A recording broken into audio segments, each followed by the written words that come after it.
اعوذ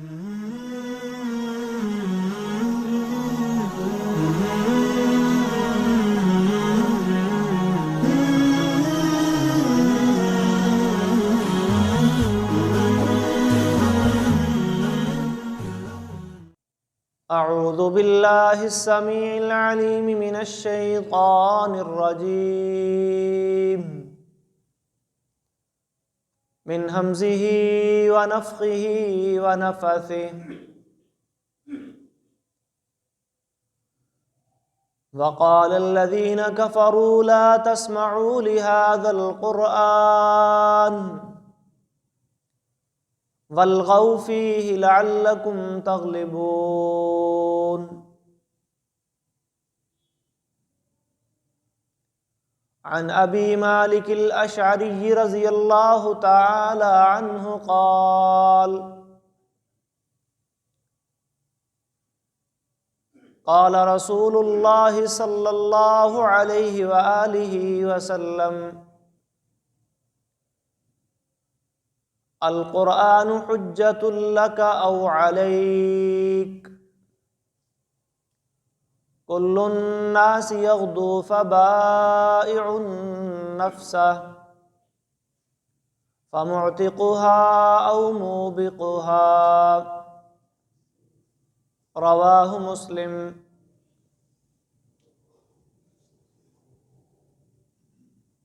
اللہ رب العالمین نے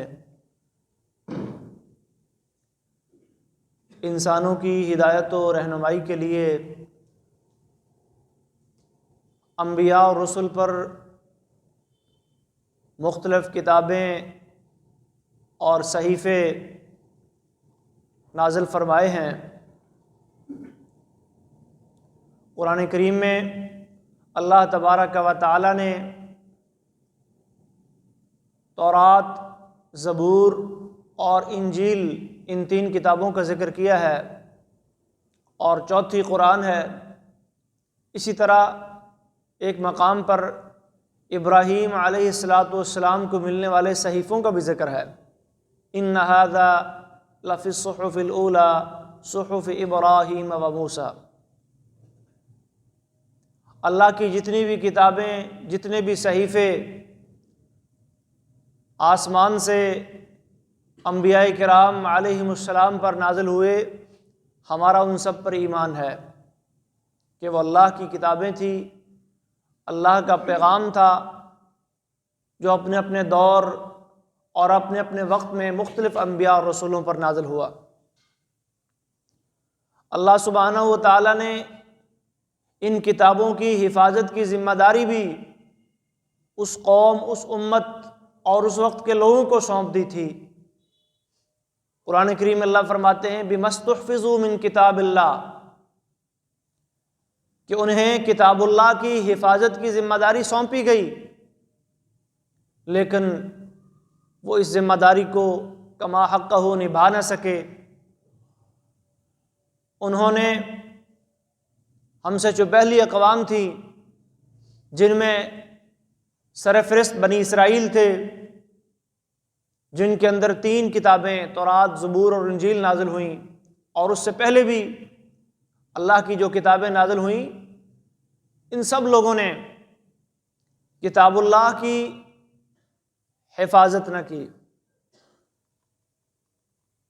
اس میں تغیر تبدل کرنا شروع کر دیا، اس میں لفظی اور معنوی تعریف شروع کر دی، اس پر عمل ترک کر دیا، اور جب عمل چھوڑا اور تحریف اور تاویل اور تعطیل کی راہوں پہ چلے، تو آہستہ آہستہ وہ کتابیں ان کے ذہنوں سے اور آنکھ سے اور ان کی زندگیوں سے نکلتی چلی گئیں، جس کا نقشہ قرآن کریم میں کچھ اس انداز میں کھینچا ہے کہ انہوں نے کتاب اللہ کو وراء ظہورہم، اپنی پیٹھوں کے پیچھے پھینک دیا، نظر انداز کر دیا، غافل ہو گئے۔ اور کچھ لوگوں نے یکتبون الکتاب بایدیہم ثم یقولون ھذا من عند اللہ، کتاب اللہ کو اپنے ہاتھوں سے لکھنا شروع کر دیا، اپنی طرف سے باتیں اس میں بڑھانی شروع کر دیں، اور پھر ان باتوں کو اللہ کی طرف منسوب کرنا شروع کر دیا کہ یہ اللہ کی طرف سے آیا ہے۔ یہ پڑھے لکھے لوگوں کا حال تھا، اور کچھ نے کوئی مسئلہ پوچھنے کے لیے آتا، کوئی فتویٰ لینے کے لیے آتا، کوئی رہنمائی لینے کے لیے آتا، تو اس کی ضرورت اس کے مطلب کے مطابق رہنمائی اسے دے دیتے، اس کے مطلب کے مطابق اسے مقصد کے مطابق فتویٰ دے دیتے، لیکن کتاب اللہ کے اندر تغیر و تبدل کر دیتے، اس میں لفظی اور معنوی تحریف کر دیتے۔ انہوں نے کتاب اللہ کو دنیا کمانے کا ذریعہ بنا لیا۔ اسی لیے رسول اللہ صلی اللہ علیہ وسلم ارشاد فرماتے ہیں، تعلم القرآن، لوگوں قرآن سیکھو، وصلوا اللہ بہ الجنہ، اور اس قرآن کی تعلیم و تعلم کے ذریعے اللہ سے جنت کا سوال کرو۔ قبل ان یتعلمہ اقوام، اس سے پہلے کہ کچھ ایسے لوگ آ جائیں، کچھ ایسی قومیں آ جائیں جو اس کو سیکھیں گے تو صحیح، اس کی ادائیگی پہ بڑی محنت کریں گے، اس کو سیکھنے پہ بڑی جد و جہد لگائیں گے، لیکن یتعجلونہ، وہ دنیا میں جلدی اس کا معاوضہ، اس کی اجرت کے پیچھے لگ جائیں گے۔ پھر نبی صلی اللہ علیہ وسلم نے فرمایا کہ اللہ کی کتاب کو سیکھنے والے لوگ تین قسم کے ہوتے ہیں۔ ایک وہ جو اس کو سیکھتا ہے یباہی، کس کے لیے؟ فخر و مباحات کے لیے، عالم، قاری، حافظ، علامہ، خطیب اور مفتی کا لقب پانے کے لیے، شہرت اور ناموری کے لیے، دنیا میں ایک نام کمانے کے لیے اس کو حاصل کرتا ہے۔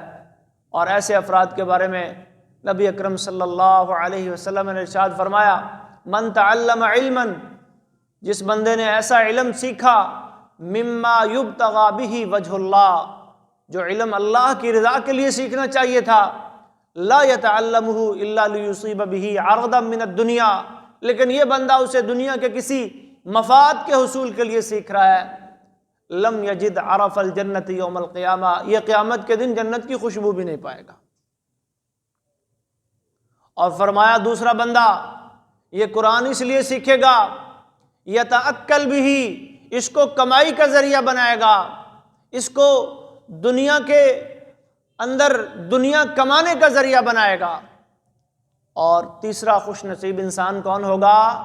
یقرأہ یتعلمہ للہ، جو خالص اللہ کی رضا کے لیے قرآن کو سیکھے گا، اس کو پڑھے گا، اس کی تلاوت کرے گا۔ تو نبی صلی اللہ علیہ وسلم نے فرمایا کتاب اللہ کو، قرآن کو سیکھنے والے افراد تین قسم کے ہوتے ہیں، تو آپ اپنا شمار اس قسم میں کروائیں کہ جب آپ قرآن کو سیکھیں، صلی اللہ بہ الجنہ، تو اس کو سیکھ کر، اس کو پڑھ کے اللہ سے جنت کا سوال کریں۔ اللہ تبارک و تعالیٰ نے پہلی کتابوں کی جتنی بھی تعلیمات تھی، جتنے بھی دین کے بنیادی اصول تھے، اور آخرت کے حوالے سے، دنیا کے حوالے سے، اخلاقیات کے حوالے سے، معیشت و معاشرت کے حوالے سے، عبادات و معاملات کے حوالے سے جتنی رہنمائی پہلی کتابوں میں موجود تھی، وہ اللہ تبارک و تعالیٰ نے ساری کی ساری قرآن مجید کے اندر جمع کر دی ہے۔ یہ اب اللہ کی آخری اور سچی کتاب ہے، اور قرآن مجید کو یہ اعزاز بھی حاصل ہے کہ اس کی حفاظت کی ذمہ داری اللہ نے امت پہ نہیں چھوڑی، بلکہ فرمایا انا نحن نزلنا الذکر وانا لہ لحافظون، کہ یہ ذکر، یہ قرآن ہم ہی نے نازل کیا ہے اور ہم ہی اس کی حفاظت کرنے والے ہیں۔ اور اس کا ایک نام مہیمن رکھ دیا، وَمُهَيْمِنًا عَلَيْهِ، یہ نگہبان ہے، یہ محافظ ہے، یہ پہلے انبیاء کی تعلیمات کی بھی محافظ ہے، اور یہ نبی اکرم صلی اللہ علیہ وسلم ہمیں جو دین دے کر گئے، ہمیں جو شریعت دے کر گئے، اس کی بھی نگہبان ہے، اس کی بھی محافظ ہے۔ اور یہ ایک جامع ترین کتاب ہے، زندگی کے ہر شعبے، ہر مسئلے میں ہماری رہنمائی کرتی ہے۔ وَنَزَّلْنَا عَلَيْكَ الْكِتَابَ تِبْيَانًا لِكُلِّ شَيْءٍ، اللہ فرماتے ہیں ہم نے ایسی کتاب آپ کے اوپر نازل کی ہے جو ہر چیز کو کھول کھول کر بیان کرنے والی ہے۔ ما فرطنا فی الکتاب من شیء، ہم نے اس میں کوئی کمی نہیں چھوڑی۔ وَكُلَّ شَيْءٍ فَصَّلْنَاهُ تَفْصِيلًا، ہر ایک چیز کو کھول کھول کر بیان کر دیا ہے۔ یہ اللہ کی کتاب آخری قرآن مجید، وہ معجزہ خالدہ ہے جس کے بارے میں امام الانبیاء والمرسلین ارشاد فرماتے ہیں، صحیح بخاری کی حدیث ہے، ما من الانبیاء نبی الا اعطی من الآیات ما مثلہ آمن علیہ البشر، مجھ سے پہلے آنے والے تمام انبیاء اللہ تبارک و تعالیٰ نے انہیں نشانیاں دی، معجزات عطا فرمائے، جن نشانیوں اور معجزات کو دیکھ کر اس وقت کے لوگ ان پر ایمان لائے۔ وَإِنَّمَا أُوتِيتُ وَحْيًا، اور مجھے جو چیز اللہ تبارک و تعالیٰ نے عطا فرمائی ہے وہ وحی ہے، وہ کتاب اللہ ہے، وہ قرآن مجید ہے، وہ کلام اللہ ہے۔ وَأَرْجُو أَنْ أَكُونَ أَكْثَرَهُمْ تَابِعًا يَوْمَ الْقِيَامَةِ، اور مجھے امید ہے کیونکہ پہلے انبیاء کے معجزات، ان کی نشانیاں وقت کے ساتھ ختم ہو گئے، لیکن میرا یہ معجزہ، میرے اوپر نازل ہونے والی یہ وحی اور میری یہ نشانی قیامت تک باقی رہے گی، اور قیامت کے روز میرے پیروکاروں کی تعداد بھی سب سے زیادہ رہے۔ ارجو ان اکون اکثرہم تابعا یوم القیامہ۔ لیکن ساتھ ہی اللہ تبارک و تعالیٰ نے پہلی قوموں نے اپنی اپنی کتابوں کے ساتھ جو سلوک کیا، جو حشر کیا، اس کا بھی قرآن میں ذکر کیا، اور ہمیں متنبہ کیا، ہمیں خبردار کیا کہ کہیں تم ایسے نہ بن جانا۔ جو حال انہوں نے اپنی کتاب کے ساتھ کیا، اس میں تحریف کی، اس کو دنیا کمانے کا ذریعہ بنا لیا،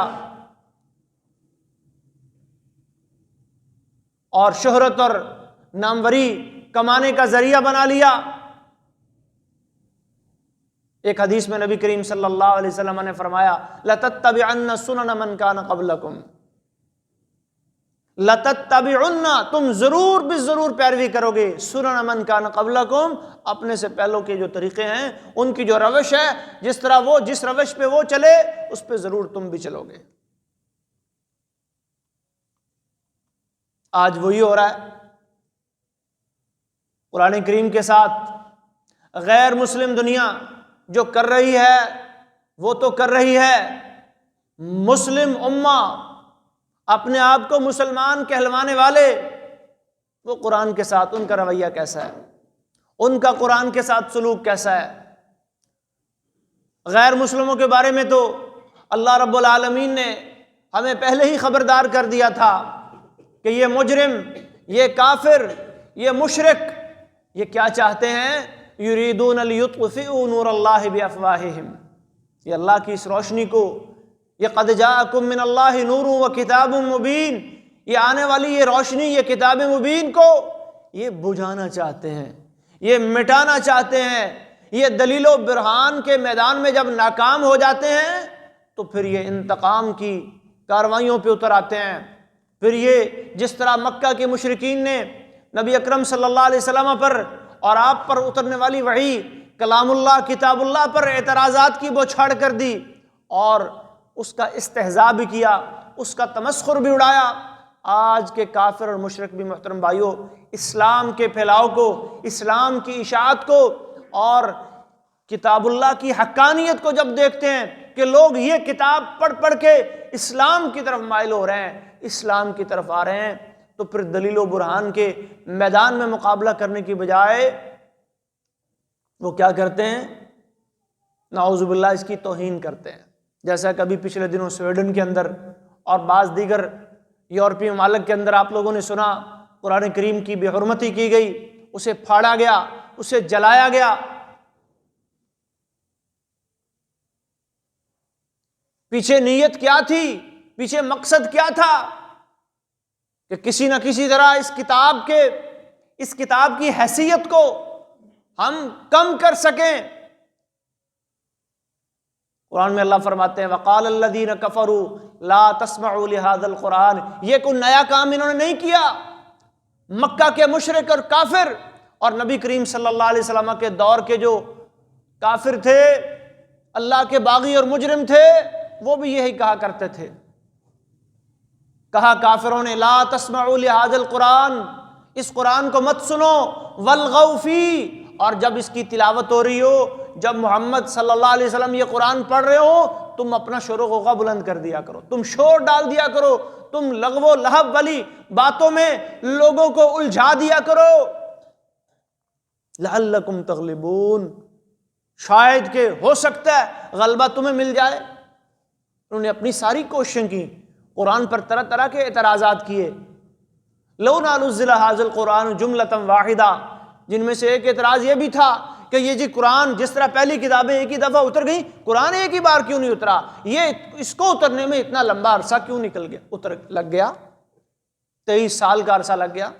اللہ نے فرمایا کذالک لنثبت بہ فؤادک ورتلناہ ترتیلا، یہ ہم نے تھوڑا تھوڑا کر کے اس لیے اتارا ہے کہ تاکہ ہم اس کے ساتھ آپ کے دل کو مضبوط کریں اور اسے ٹھہر ٹھہر کر پڑھائیں۔ وَقُرْآنًا فَرَقْنَاهُ لِتَقْرَأَهُ عَلَى النَّاسِ عَلَى مُكْثٍ وَنَزَّلْنَاهُ تَنزِيلًا، اور ایک جگہ اللہ نے فرمایا کہ قرآن کو ہم نے ٹھہر ٹھہر کر اس لیے اتارا ہے تاکہ آپ بھی لوگوں کے سامنے اس کے احکامات کو آہستہ آہستہ بیان کریں، تدریج کے ساتھ۔ بڑی حکمتیں رکھی ہیں اللہ تبارک و تعالیٰ نے آہستہ آہستہ قرآن اتارنے میں۔ لوگوں کو ایک ہی دفعہ اگر سارے احکام دے دیے جاتے تو شاید عمل کرنا اور ان کو اپنانا مشکل ہو جاتا، کیونکہ قرآن اللہ کی آخری کتاب ہے، اس کے بعد اب کوئی اور کتاب نہیں آئے گی، یہ دین و دنیا کی رہنمائی کے لیے ایک جامع ترین کتاب دے دی گئی جو قیامت تک کے لیے اللہ کی طرف سے نازل ہونے والا سچا اور آخری دین اس کی ترجمانی کرتی رہے گی۔ اور زور لگانے والے انہوں نے پہلے بھی زور لگا لیا، وہ آج بھی زور لگا رہے ہیں اور وہ آئندہ بھی لگائیں گے، وہ اپنی ان حرکتوں سے باز نہیں آئیں گے۔ انہوں نے اس قرآن کا مذاق اڑایا، انہوں نے انبیاء کرام کا مذاق اڑایا، قال ان تسخروا منا فانا نسخر منکم کما تسخرون۔ نوح علیہ السلام جب کشتی بنا رہے تھے اللہ کے حکم سے تو قوم کے لوگ قریب سے گزرتے مذاق اڑاتے ہیں، نوح کشتی بنا رہے ہیں، کیا کرے گا بھی کشتی کا، یہ چلے گی کہاں، ریت میں چلاؤ گے۔ لولا نزل ھذا القرآن علی رجل من القریتین عظیم، جب محمد کریم صلی اللہ علیہ وسلم پر قرآن اترا تو مکہ کے مشرکوں نے ایک اعتراض یہ بھی کر دیا جی قرآن اترنا تھا تو محمد بھی اترنا تھا صلی اللہ علیہ وسلم۔ یہ مکہ اور طائف کی جو 2 بستیاں ہیں ان میں کوئی بڑے بڑے بندے موجود ہیں، بڑے بڑے پڑھے لکھے، بڑے بڑے چودھری نمبردار قسم کے لوگ موجود ہیں، ان میں سے کسی پہ کیوں نہیں اترا، یہ محمد صلی اللہ علیہ وسلم پہ کیوں اترا ہے؟ اہم یقسمون رحمت ربک، کیا رب کی رحمت کو وہ تقسیم کر رہے ہیں؟ نحن قسمنا بینہم معیشتہم فی الحیات الدنیا، یہ دنیا کی زندگی کے اسباب و وسائل ہم نے ان کے درمیان تقسیم کر دیے، اب وہ چاہتے ہیں اللہ کی رحمتوں کو بھی اپنے ہاتھوں میں اپنے اختیارات میں لے لیں۔ یہ اللہ کا فضل ہوتا ہے، اللہ کا انتخاب ہوتا ہے۔ اللہ نبوت اور رسالت کے لیے اپنے امت میں سے، اپنے لوگوں میں سے، اپنے انسانوں میں سے افراد کا انتخاب کرتا ہے، تو اللہ کی مرضی، اللہ جس پہ چاہے مرضی اتار دے قرآن۔ کبھی کہہ دیا کہ جی یہ کسی سے سیکھ کے آتا ہے اور ایک عیسائی پادری راہب کا نام لے دیا، قرآن نے اس کا بھی جواب دیا، لسان الذی یلحدون الیہ اعجمی وھذا لسان عربی مبین، یہ جس انسان کی طرف نسبت کر رہے ہیں نا جی کہ محمد فلاں سے سیکھ کے آتا ہے اور پھر آ کے ہمیں بتاتا ہے، اس کی تو زبان ہی اجمی ہے، وہ تو عربی جانتا ہی نہیں ہے، جبکہ قرآن عربی زبان میں ہے، بلسان عربی مبین، واضح عربی زبان میں۔ تو محترم بھائیوں، کافروں نے، ظالموں، مشرکوں نے، فاسقوں نے قرآن کریم پر ہمیشہ حملے کیے، اور نبی کریم صلی اللہ علیہ وسلم کے دور میں جب قرآن نازل ہو رہا تھا اس وقت انہوں نے قرآن کا، نبی اکرم صلی اللہ علیہ وسلم کا بڑا مذاق اڑایا، تمسخر کیے، استہزاء کیے، ٹھٹھے اڑائے، اور انہوں نے وہ سلسلہ بند نہیں کر دیا، وہ کرتے رہے ہیں، آج بھی کر رہے ہیں۔ ہم نے ان کا جواب دینا ہے، اور جواب کیسے دینا ہے؟ جذباتی انداز میں نہیں، کیونکہ ہم جذباتی قوم ہیں، جذباتی قسم کے لوگ ہیں۔ ہمیں پتہ چلے گا اچھا جی قرآن کی بے حرمتی ہو گئی، آجو بھی جلوس نکال لو، سڑکوں پہ نکل آؤ، ان کے پرچم جلا دو، نعرے لگا دو، اور چپ کر کے جناب سب اپنے گھروں میں چلے جاؤ۔ یہ کیا کر دیا جی؟ ہم نے قرآن کی بے حرمتی کا انتقام لے لیا۔ کیسے لیا؟ وہ جی ہم نے ان کے خلاف ایک احتجاجی جلسہ کال کر دیا، ہم نے ان کے خلاف اتنا بڑا اجتماع کر لیا، ہم نے ان کا پرچم جلا دیا، ہم نے ان کے خلاف نعرے لگا دیے۔ محترم بھائیو، کیا نبوی منہج یہ تھا؟ اللہ کے نبی اور صحابہ کرام ایسے کیا کرتے تھے؟ جب مکہ کے کافر، مشرک، یہودی یا دیگر اس وقت جو جتنے بھی دنیا کے بڑے بڑے بدبخت تھے، وہ قرآن پہ، نبی کریم صلی اللہ علیہ وسلم پہ جب کیچڑ اچھالا کرتے تھے، تو اللہ کے نبی اور مسلمان صحابہ کرام وہ کیا کرتے تھے؟ ان کا انداز کیا تھا؟ دو انداز اپنائے جی انہوں نے۔ ایک انداز تو یہ تھا کہ میدان کے اندر آ کے ان کو جواب دیا، بدر کے، احد کے، خندق کے میدانوں میں، حنین کے میدانوں میں، تبوک کے میدانوں میں، اور پھر خلافت راشدہ کے دور میں جو غزوات ہوئے، روم و ایران، بڑی بڑی سلطنتیں وہ ڈھہ گئیں، میدان جہاد کے اندر جہاد کا علم اٹھا کر، جہاد کی تیاری کر کے اسلام کے راستے میں روڑے اٹکانے والے ان ظالموں، ان مشرکوں کو مسلمانوں نے، صحابہ نے یوں جواب۔ ایک جواب کا طریقہ تو یہ ہے، اور اس کی ہمیں تیاری کرنی ہے۔ دوسرا طریقہ کیا تھا محترم بھائیو صحابہ کرام کا؟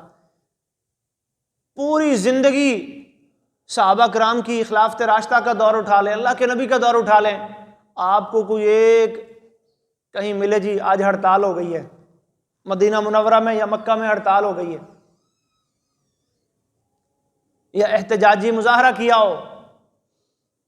نبی صلی اللہ علیہ وسلم کے دور میں آپ صلی اللہ علیہ وسلم نے خطوط بھیجے مختلف بادشاہوں کو، تو ایران کے بادشاہ خسرو پرویز نے کیا کیا تھا؟ آپ کا جو خط تھا اس کے ٹکڑے ٹکڑے کر دیے، اور آپ کے بارے میں توہین آمیز باتیں بھی کی۔ کیا مسلمانوں نے مدینہ کے روڈ بلاک کیے؟ کوئی جلسہ جلوس کیا اس کے خلاف؟ ہاں، اللہ کے نبی نے ایک بشارت دی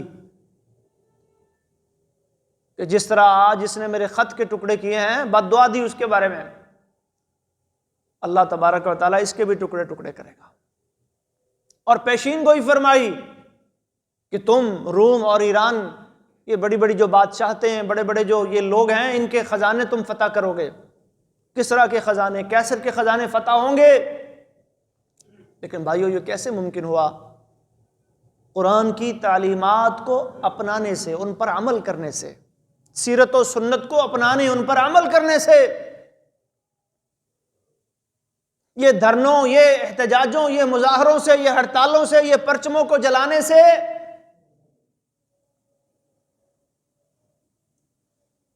یہ دین نہیں پھیلا۔ یہ آج کل کی جمہوری سیاست کے یہ بڑے اہم سمجھے جاتے ہیں ہتھ کنڈے، لیکن اسلام جو سیاست ہمیں سکھاتا ہے، اسلام جس دین پہ، جس منہج پہ ہمیں کھڑا کرنا چاہتا ہے، وہ منہج کیا ہے؟ القرآن حجت لک او علیک۔ اے اللہ کے بندے، قرآن قیامت کا دن ہوگا، یا تیرے حق میں دلیل بن جائے گا یا تیرے خلاف دلیل بن جائے گا، تجھے قرآن سے جواب دینا ہوگا۔ سیدہ عائشہ رضی اللہ تعالی عنہا سے کسی نے پوچھا، سعد بن ہشام پوچھنے والے ہیں، صحیح مسلم کی حدیث ہے، نبی علیہ الصلوۃ والسلام کی سیرت و کردار، کریکٹر کیسا تھا؟ آگے سے سیدہ عائشہ فرماتی ہیں کہ کیا تم نے قرآن نہیں پڑھا؟ پوچھنے والا کہتا ہے جی قرآن تو میں نے سارا پڑھا ہے۔ سیدہ فرماتی ہیں کان خلقہ القرآن، آپ کی سیرت، آپ کا کردار، آپ کا کریکٹر قرآن ہی تو تھا۔ ڈھالو اپنی زندگیوں کو، بناؤ اس قرآن کے مطابق، اس قرآن سے اپنی زندگیوں کو بدلو۔ ان اللہ لا یغیر ما بقوم حتی یغیروا ما بانفسہم، اللہ فرماتے ہیں اللہ اس قوم کی حالت اس وقت تک نہیں بدلتا جب تک وہ اپنے آپ کو نہیں بدلتے۔ ہمیں ضرورت ہے اپنے آپ کو بدلنے کی، اپنی تیاری کرنے کی، اور تیاری کا سب سے پہلا اور بڑا مرحلہ ہی محترم بھائیو یہ ہے، اللہ قرآن میں فرماتے ہیں نا وَأَعِدُّوا لَهُم مَّا اسْتَطَعْتُم مِّن قُوَّةٍ کہ اپنے دشمنوں کے لیے جس قدر ہو سکے طاقت تیار رکھو۔ سب سے پہلے بھائیو ایمان کی طاقت ہے، علم کی طاقت ہے، کتاب و سنت سے جڑیں گے، اس کو سمجھیں گے، اس کے مطابق اپنی زندگیوں کو بنائیں گے تو پھر طاقت آئے گی، ورنہ وسائل اور ٹیکنالوجی تو شاید ہمارے دشمنوں کے پاس ہم سے زیادہ ہے۔ اور یہ مسلمانوں کی تاریخ اس بات کی گواہی دیتی ہے کہ مسلمان کا بھروسہ کبھی بھی وسائل اور ٹیکنالوجی پہ نہیں رہا۔ بدر کا میدان اٹھا لیں، احد کے میدان کو دیکھ لیں، بدر میں 313 تھے، مقابلے میں 1000 تھے، اور 313 میں سے بھی صرف 2 صحابہ کے پاس گھوڑے تھے، صرف 2 صحابہ، 70 کے پاس اونٹ تھے، باقیوں کے پاس سواری بھی نہیں تھی، کسی کے پاس تلوار ہے تو تیر نہیں، تیر ہے تو کمان نہیں، چھڑیاں لے کر میدان میں اتر گئے، لیکن کیا تھا؟ ایمانی قوت و طاقت تھی ان کے پاس۔ احد میں آئے تو 1000 نکلے تھے، 300 پھر پلٹ آئے، عبداللہ بن ابی منافق کی قیادت میں، وہ پھر دھوکہ دے گئے، 700 باقی رہ گئے، اور مقابلے میں کتنے جی؟ 3000۔ خندق میں نکلے تو صرف 3000 ہیں، اور مقابلے میں کفار کا لشکر کتنا ہے؟ 10,000۔ یہ ساری تاریخ آپ اٹھاتے چلے جائیں، عہد نبوی کی جنگوں کو دیکھ لیں، خلافت راشدہ میں ابوبکر و عمر، عثمان و علی کے دور میں جو جنگیں لڑی گئیں رضی اللہ تعالیٰ عنہ اجمعین، ان کو دیکھ لیں۔ مسلمان کا بھروسہ کبھی بھی وسائل اور ٹیکنالوجی پہ نہیں رہا۔ ہاں تیاری کرنی ہے، مقابلہ کرنا ہے میدانوں میں، لیکن مسلمان کا سب سے زیادہ بھروسہ جس بات پہ ہے وہ ہے اس کا اللہ پر ایمان، نبی اکرم صلی اللہ علیہ وسلم سے اس کا ایک مضبوط رشتہ، قرآن سے اس کا تعلق۔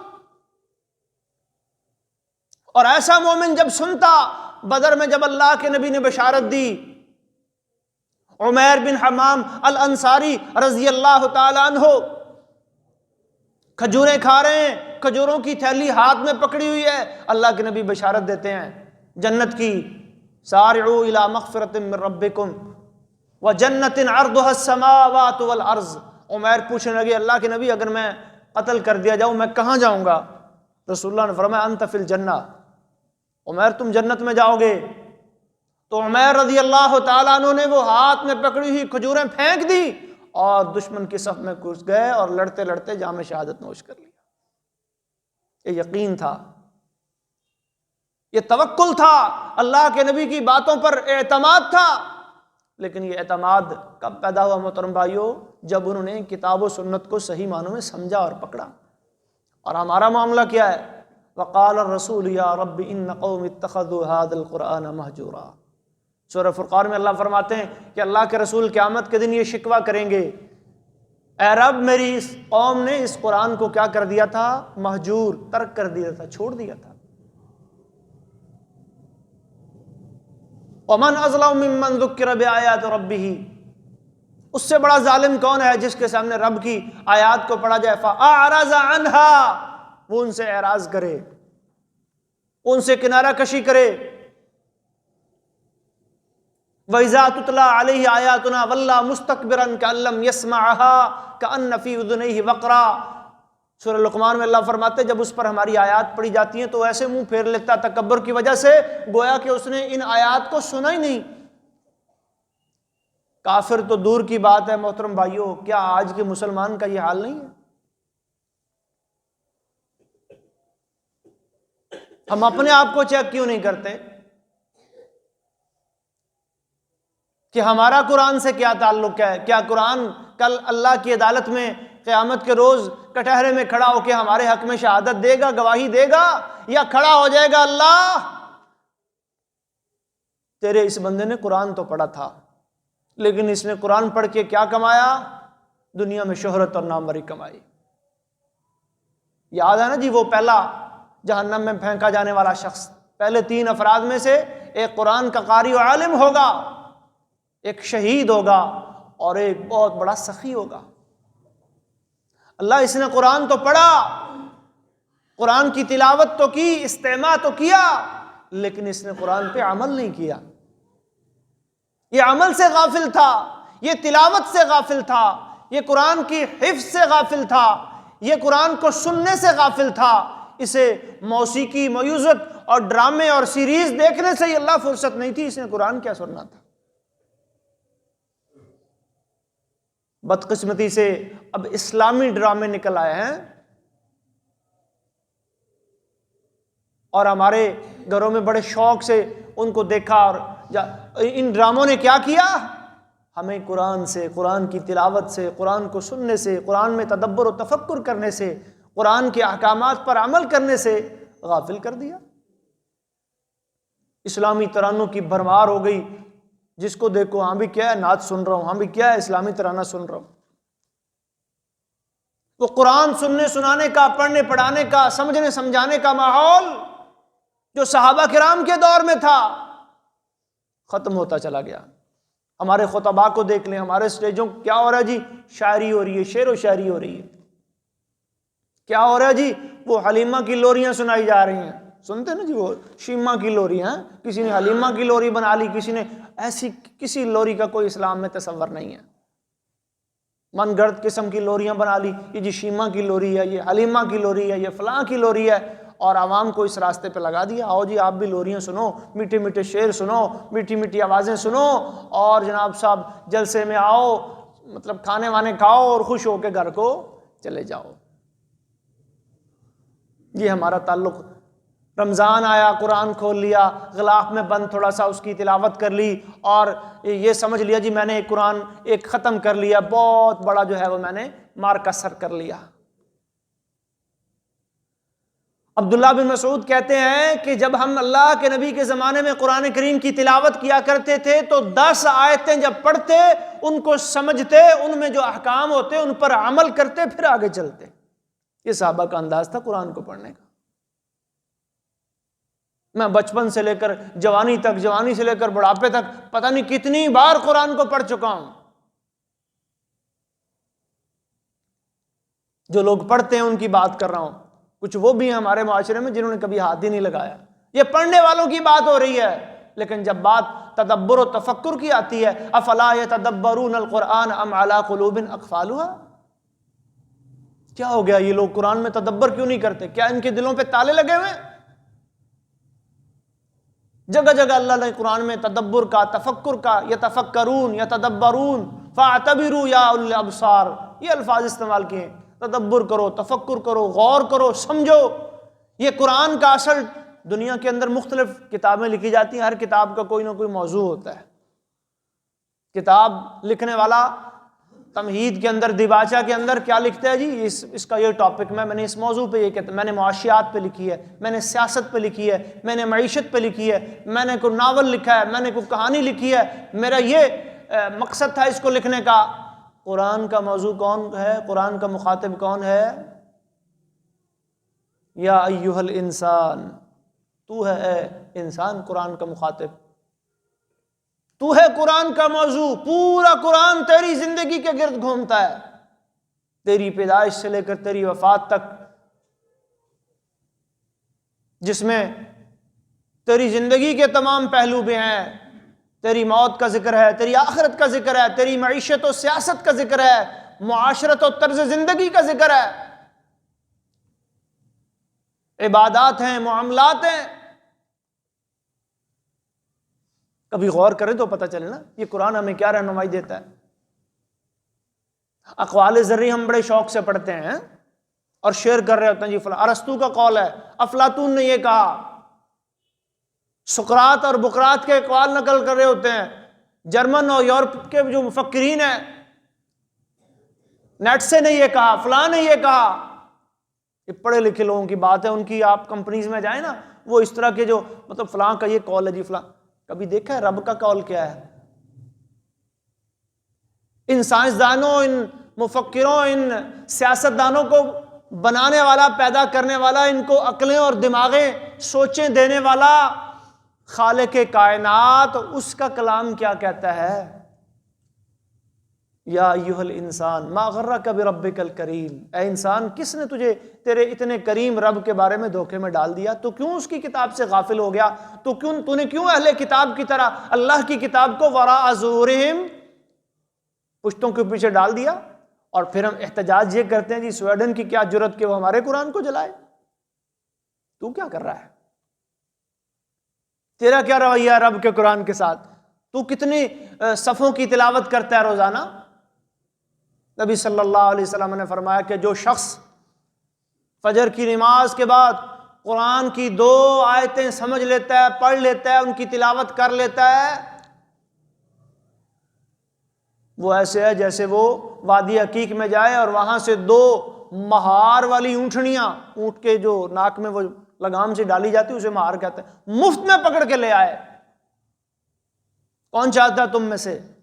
اللہ کے نبی نے سوال کیا صاحب لگی یہ تو بڑی پروفٹ کی بات ہے، بونس کی بات ہے، مفت میں 2 اونٹنیاں مل گئیں۔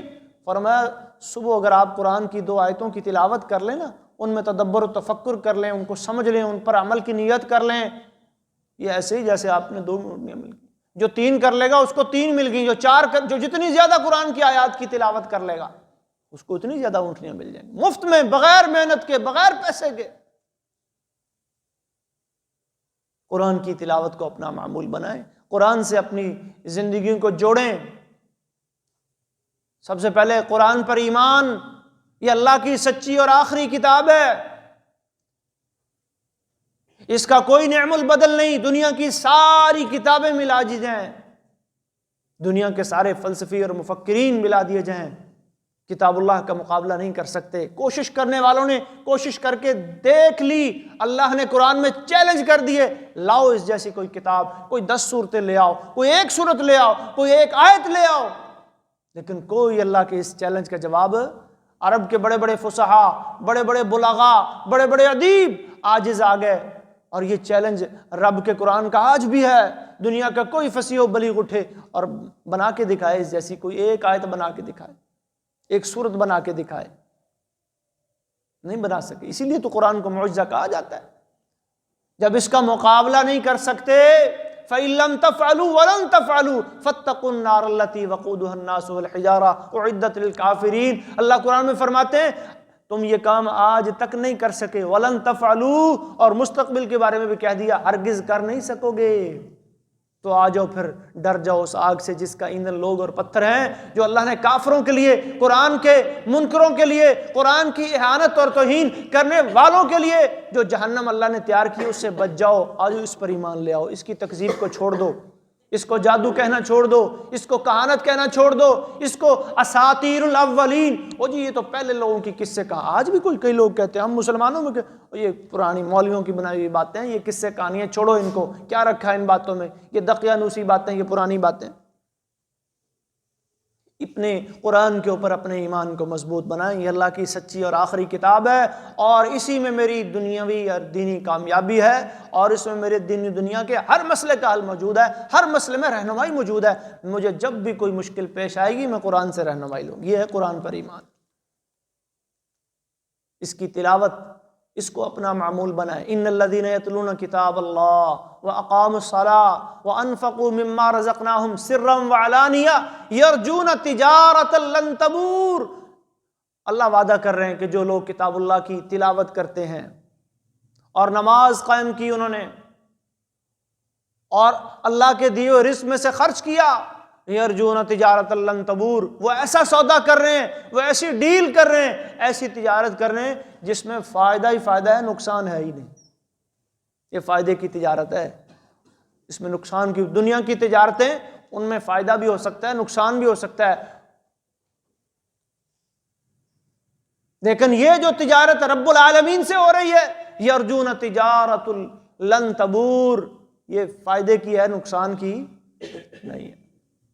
آئیں آج سے یہ عزم کریں، یہ عہد کریں، ہر نماز کے ساتھ یا دن میں جب مجھے موقع ملے گا میں اللہ کے کلام کو کھولوں گا، کتاب الہی کو کھولوں گا، جتنی اللہ مجھے توفیق دے گا میں اس کو پڑھوں گا، اس کی تلاوت کروں گا۔ تجوید و الحان کے ساتھ اللہ موقع دے تو میں تجوید و الحان سے پڑھوں، نہیں پڑھنا آ رہا زور لگا کے پڑھوں۔ نبی صلی اللہ علیہ وسلم نے فرمایا الماہر بالقرآن مع السفرۃ الکرام البررہ، جو بندہ قرآن کا ماہر ہے اس کا تو بڑا مقام ہے، وہ تو معزز اور مکرم فرشتوں کا ساتھی ہے۔ والذی یقرأ فیہ ویتتعتع فیہ، اور جو بندہ پڑھتا ہے اور پڑھتے ہوئے اس میں اٹکتا ہے، اسے دشواری اور مشکل ہوتی، وہو علیہ شاق، پڑھنا اس کے لیے مشکل ہے، وہ پھر بھی پڑھے جا رہا ہے، فرمایا فلہ اجران، اللہ کے نبی فرما رہے اس کو میں دوہرے اجر کی ضمانت دیتا ہوں، دگنا ثواب ملے گا اس کو۔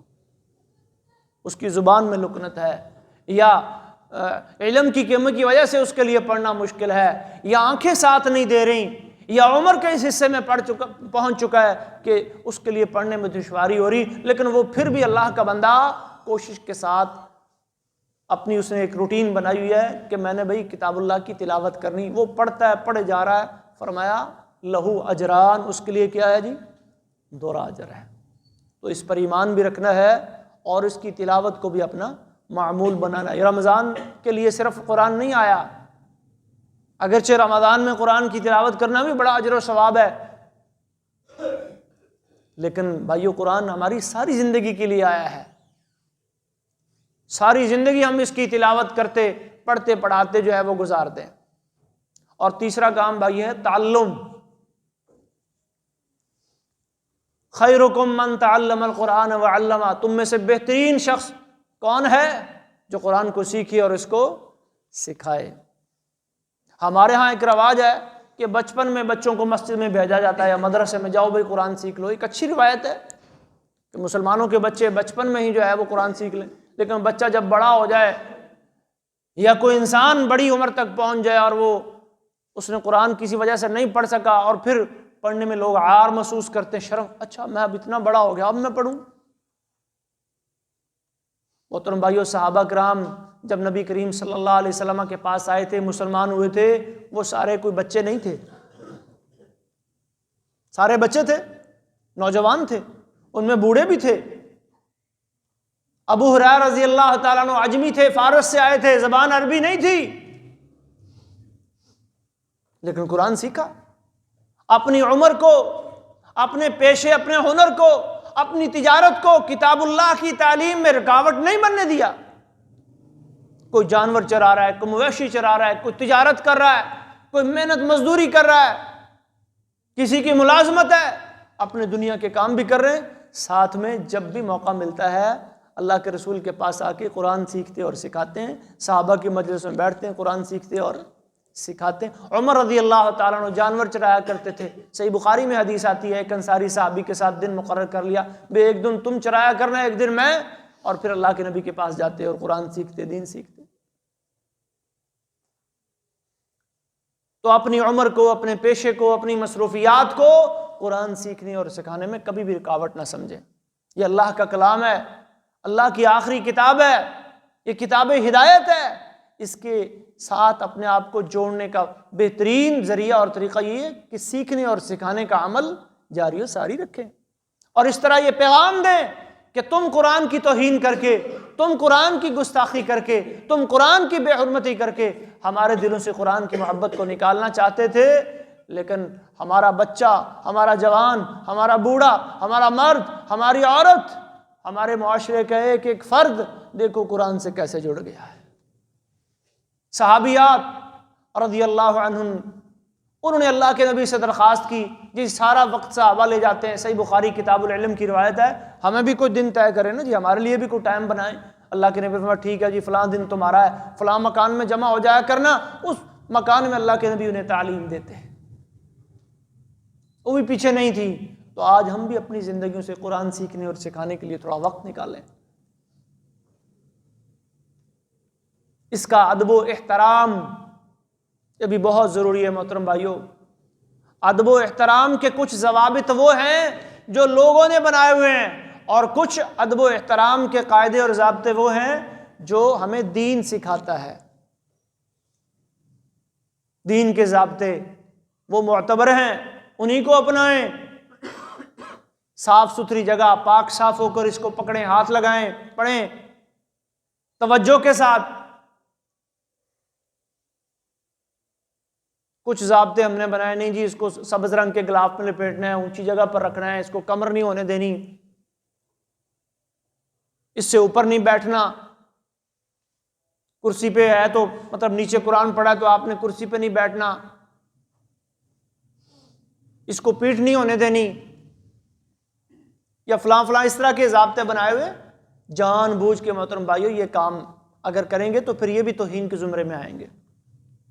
اگر آپ جا رہے ہیں مسجد سے جا رہے ہیں، اب ظاہر ہے پیچھے الماری میں قرآن پڑھیں، پیٹ ہو جائے گی، کوئی حرج نہیں، کوئی مسئلہ نہیں۔